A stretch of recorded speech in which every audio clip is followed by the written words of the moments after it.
अहिंसा के युग में अहिंसा के सिद्धांत को देने वाले महावीर स्वामी की प्रासंगिकता पर विचार कर रहे हैं। आदरणीय आचार्यों और प्रिय विद्यार्थियों,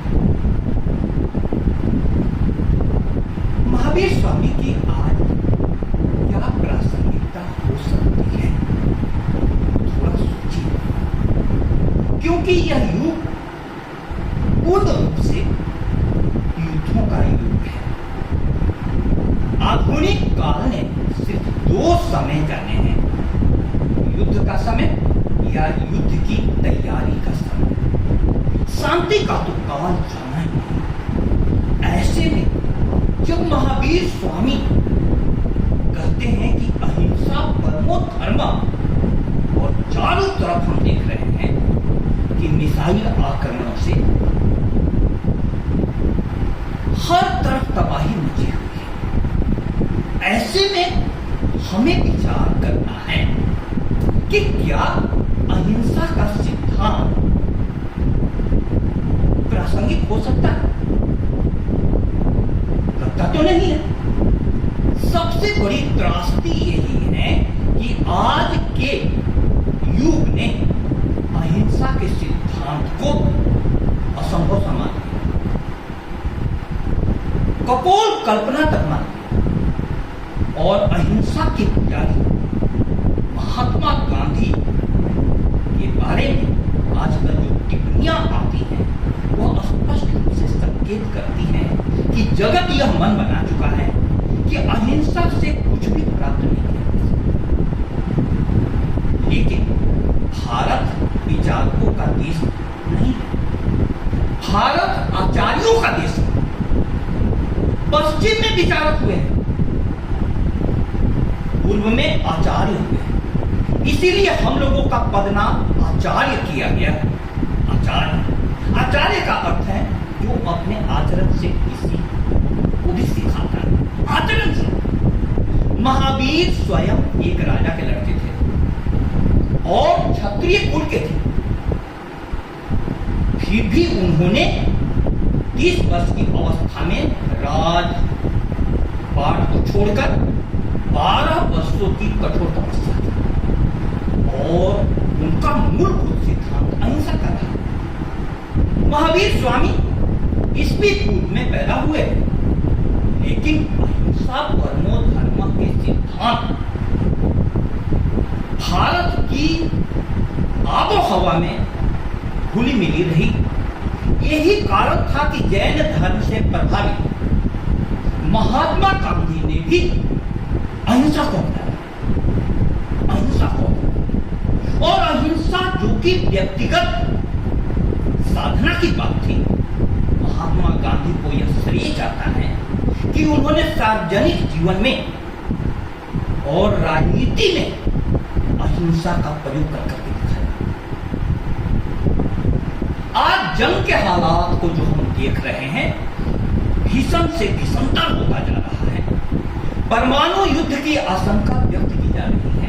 ऐसे में साहिर लुधियानवी साहब के नज्म की चंद पंक्तियां ध्यान में आ रही है।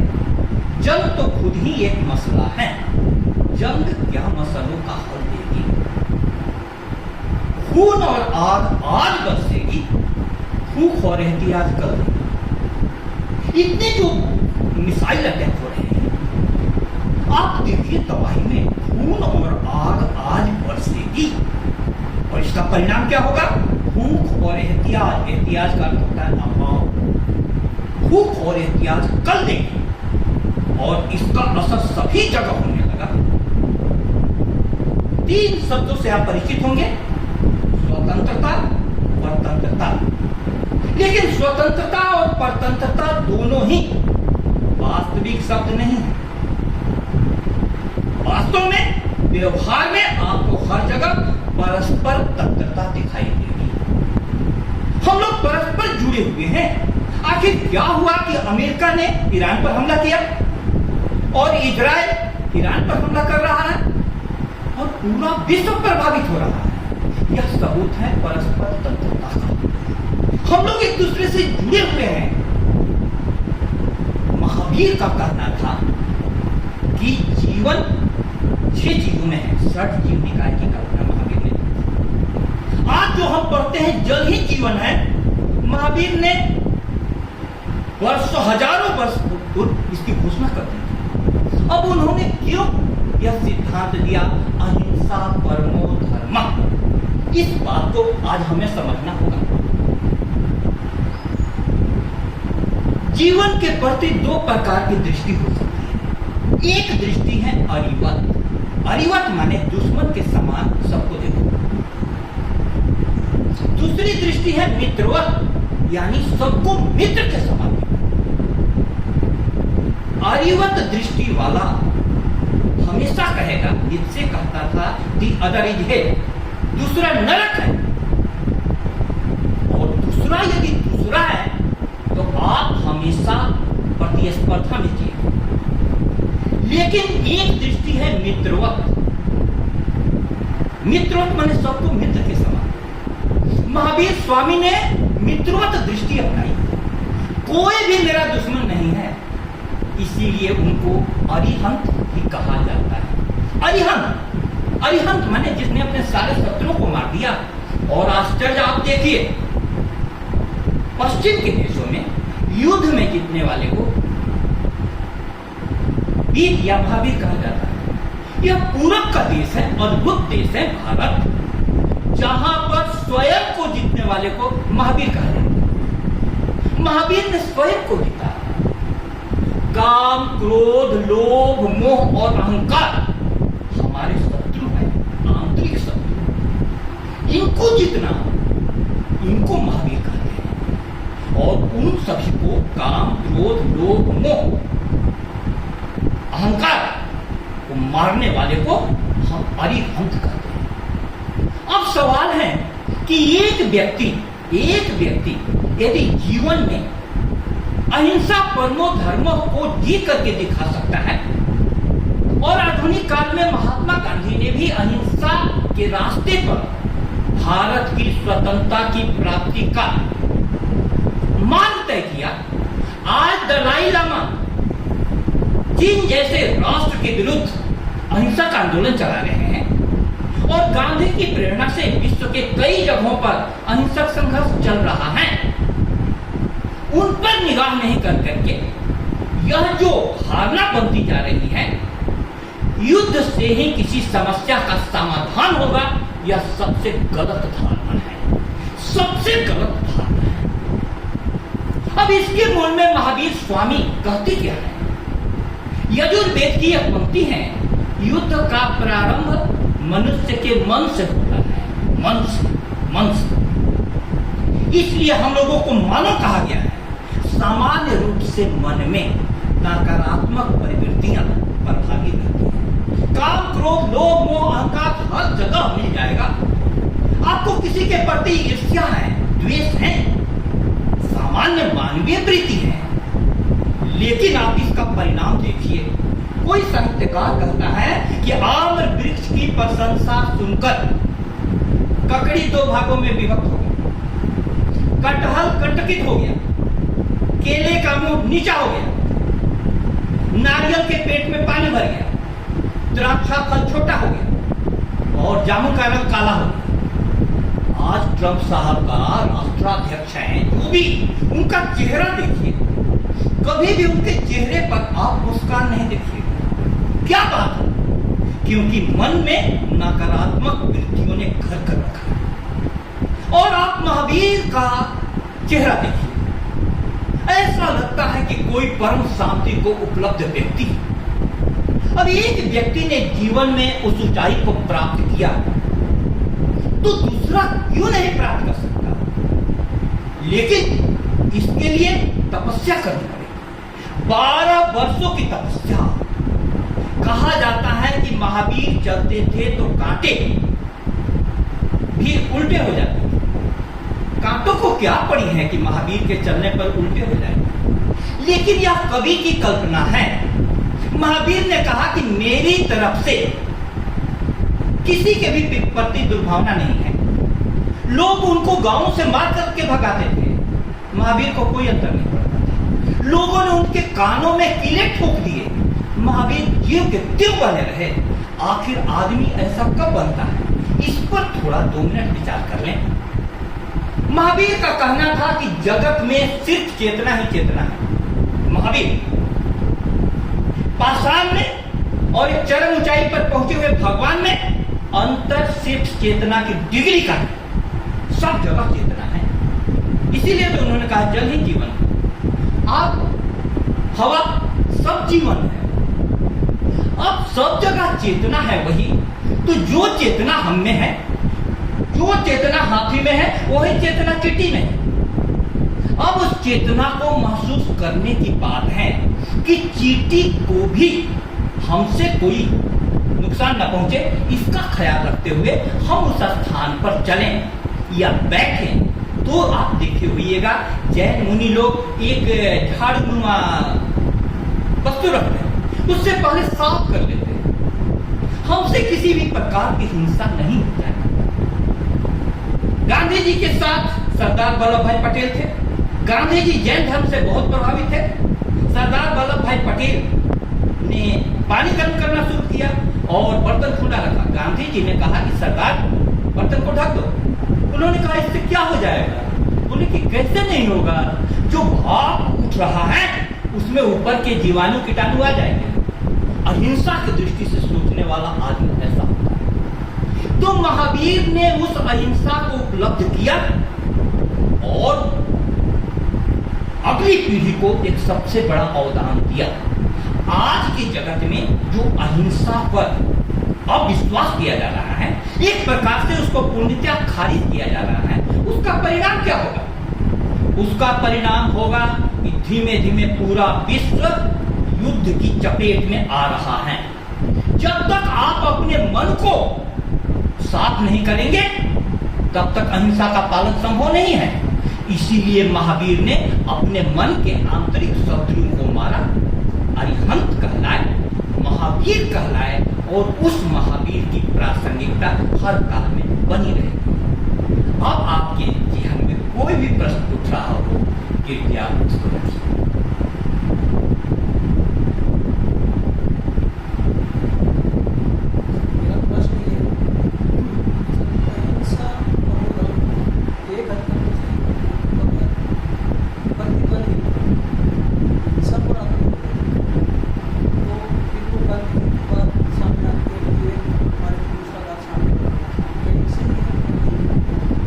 यह प्रश्न हिंदी के सहायक आचार्य राजूराम सर का बहुत ही प्रासंगिक प्रश्न है। इस प्रश्न के उत्तर में मैं महावीर की दृष्टि को आपके समक्ष रखूं। महावीर कहते थे कि अस्तित्व को हमें जिलाना होगा, तो वो हमें जिलाएगा। हमें दूसरे से मतलब नहीं है। मैं जिस रास्ते पर चल रहा हूं उस रास्ते से हमको मतलब है। हम लोग 2-3 शब्दों से परिचित हैं। एक शब्द है प्रतिकर, रिएक्शन, जैसे को तैसा, आंख के बदले आंख आज के युद्ध का मुख्य सिद्धांत हो।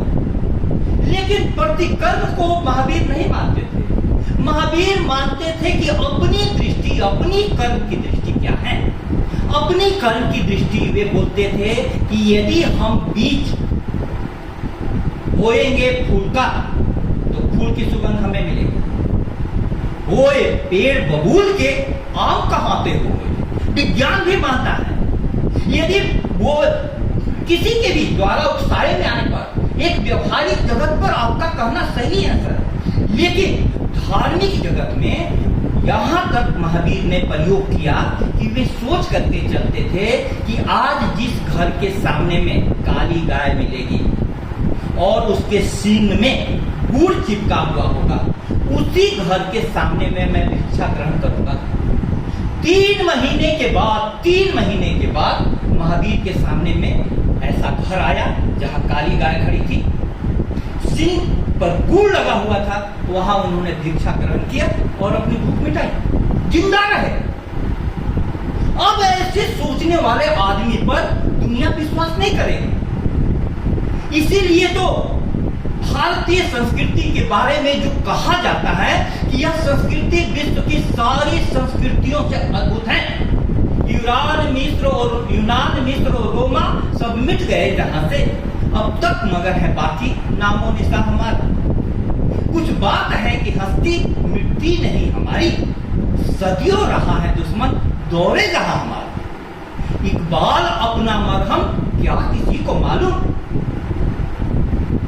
इकबाल अपना मरहम किसी को नहीं मालूम, मरहम माने रहस्य, क्या किसी को मालूम दर्दे निहा हमारा।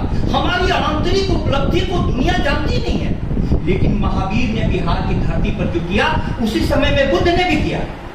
बुद्ध ने भी करुणा का उपदेश दिया, महावीर ने अहिंसा का उपदेश दिया। निश्चित रूपेण बिहार की धरती उस समय हिंसा से ग्रसित होगी। ऐसे में लोग चाहिए, इस विश्व की सबसे बड़ी विडंबना यह है कि शक्ति को इन्होंने अंतिम सत्य समझ लिया है, और हमारी संस्कृति ने शक्ति को नहीं, शांति को। टैंक आगे बढ़े कि पीछे हटे, कोख धरती की बांझ होती है। फतेह का जश्न हो या हार का शोक, जिंदगी मैयतों पर होती। आप सब देशों को मिला लीजिए, मैयत मैयत मैयत, आखिर मिलेगा क्या हमको? तो एक अहिंसा के सिद्धांत ने, भारत अहिंसा के सिद्धांत पर चला, तो हमें यह देखना होगा कि विश्व में भारत ने क्या खोया है, क्या पाया है। तो हमें लगेगा कि अहिंसा का अवलंबन करके भारत ने अपने विकास के दरवाजे खोले हैं, और पूरा विश्व इस रास्ते पर नहीं चल सकता, क्योंकि महावीर ने साधना की। महावीर ने स्पष्ट रूप से अपने कर्म के प्रति जिम्मेवारी को तय किया। तो सिंपल विज्ञान का सिद्धांत है, जो बोलोगे वही कर। एक और प्रश्न सर,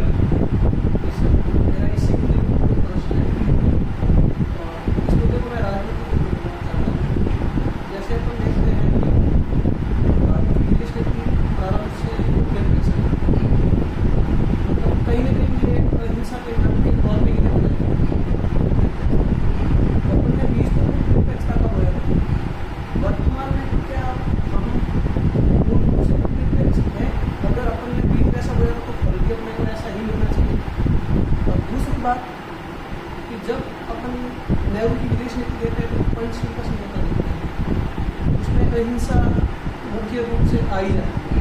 इनको अपने को 1962 में उसका फल अहिंसा के रूप में मिला। तो अपन ने जैसा बीज बोया, मेरे ख्याल से वैसा बीज नहीं, फल नहीं बोया। बहुत अच्छा।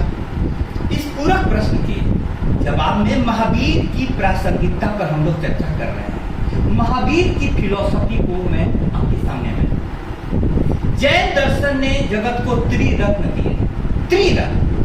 त्रिरत्न क्या है? उसमें पहला है सम्यक दर्शन। भारतीय संस्कृति का सबसे पहला विषय था दर्शन। सम्यक दर्शन यदि होगा तो आपको सम्यक ज्ञान उत्पन्न होगा, और सम्यक ज्ञान होते ही आपका आचरण भी सम्यक हो जाएगा। अब इसके आलोक में यह बात समझिए, नेहरू जी ने गुटनिरपेक्ष नीति का सहारा लिया। अमेरिका और रूस दोनों में शीत युद्ध चल रहा था। उन्होंने कहा कि नहीं, मैं इस खेमे में रहूंगा, नहीं उस खेमे में रहूंगा। अटल बिहारी वाजपेयी के शब्दों में एक बार उनसे पत्रकार ने पूछा कि भारत अमेरिका की तरफ झुकेगा कि रूस की तरफ झुकेगा। उन्होंने कहा कि भारत न अमेरिका की तरफ झुकेगा न रूस की तरफ झुकेगा, भारत हिमालय की तरफ खड़ा रहेगा और दोनों उसकी तरफ झुकेगा। अब ये मूल क्या हुआ? हमारा दर्शन है कि अहिंसा के द्वारा ही जगत में सृजन संभव है, और जगत चलती है सृष्टि से, सृजन से, विनाश से नहीं। किसी शायर का कथन है, बना बना करके यह दुनिया मिटाई जाती है, जरूर कुछ कमी है जो इसमें पाई जाती है, लेकिन मेरे को लगता है मिटा मिटा करके भी यह दुनिया बार बार बनाई जाती है। जरूर भगवान को यह सृष्टि प्यारी नजर आती है। अहिंसा को आप पॉजिटिव रूप में लीजिएगा तो प्रेम, और प्रेम से सुना हो तो यह जगत पूरी तरीके से रहने लायक नहीं रहेगा। आप देखिए सर, जहां पर इजराइल के समीप जो देश है या इजराइल ही है, धन संपत्ति तो बहुत है, लेकिन वहां पर विकलांगों की संख्या इतनी ज्यादा बढ़ गई है। फिलिस्तीन में जो बच्चे हैं तड़प रहे हैं ब्रेड के लिए। जहां भी युद्ध के बाद माहौल देखिए, महाभारत हुआ, महाभारत के बाद दिनकर जी ने महाभारत पर एक कामिनी का कुरुक्षेत्र, उस पर विचार करते हैं युधिष्ठिर कि जीत के बाद हमें क्या मिला। बम घरों पर गिरे की सरहदों पे रूहें तामीर जख्म खाती हैं, खेत औरों के जले की अपनों के जिस फाकों से तिल मिलाती हैं। जिस तो सब कुछ मारा जा रहा है, गैस नहीं रहेगा या तेल नहीं रहेगा, या गैस और तेल किसी देश का है। लगातार जीवाश्म अंदर में हजारों वर्षों के बाद इस रूप में तब्दील हुए हैं। इस संसार में आप आते हैं और यहां से कुछ लेकर के नहीं आते हैं और कुछ लेकर के नहीं जाते हैं। तो महावीर ने ऐसा जीवन जिया कि वो लेकर के कुछ नहीं आए थे, लेकिन अपनी साधना से उन्होंने इतनी बड़ी उपलब्धि की कि जगत को अहिंसा का ऐसा सिद्धांत दे दिए हैं जिसके बल पर जगत सदा सदा के लिए सुखी और संपन्न रह सकता है। यदि हालात युद्ध के रहें तो पूरे विश्व में ऐसी स्थिति हो जाएगी कि युद्ध में जितने ज्यादा लोग मारे जा रहे हैं उससे कई गुना ज्यादा लोग भूखमरी से मर जाएंगे, आगे आने वाले संकटों से मर जाएंगे। इस हालत में मैं अपनी वाणी को विराम देता हूँ इतना कहते हुए कि महावीर स्वामी को समझने की जरूरत है। उनके सिद्धांतों को अव्यवहारिक मानकर छोड़ देने की जरूरत नहीं है, क्योंकि जगत में आज भी अहिंसा के सिद्धांत पर बहुत लोग चल रहे हैं, हालांकि वे धर्म के क्षेत्र में हैं। और राजनीति जो है धर्म के ठीक विपरीत है। राजनीति प्रदर्शन का सहारा लेती है सर, धर्म दर्शन का सहारा लेता है। मन वचन और कर्म में धार्मिक व्यक्ति के कुछ भी अंतर नहीं होगा, और राजनीतिक के मन वचन और कर्म में आप जहां भी देखेंगे अंतर ही अंतर दिखाई। जगत की सबसे बड़ी समस्या यही है, जो लोग सफेद कबूतर उड़ा करके शांति की उद्घोषणा करते हैं। जो ट्रंप शांति के लिए नोबेल पुरस्कार का दावा कर रहे थे, उन्हीं ट्रंप ने सबसे पहले मिसाइल से आक्रमण किया और ईरान में 160 से ऊपर बच्चियां मारी गई। यह कैसा जगत है? तो सियासतदानों का यह अदना सा फसाना है, बस्ती भी जलानी है और मातम भी मनाना है। महावीर ऐसे नहीं थे। महावीर के बारे में कहूं कि यही जज्बात हर एक दिल में उभर सकते हैं। मेरे आंसू तेरी आंखों में उतर सकते हैं। इतना संवेदनशील चीज चाहिए। उस संवेदनशीलता का नाम, उस संवादशीलता का नाम महावीर था। आप सभी ने इसमें शिरकत की, आप सभी को बहुत बहुत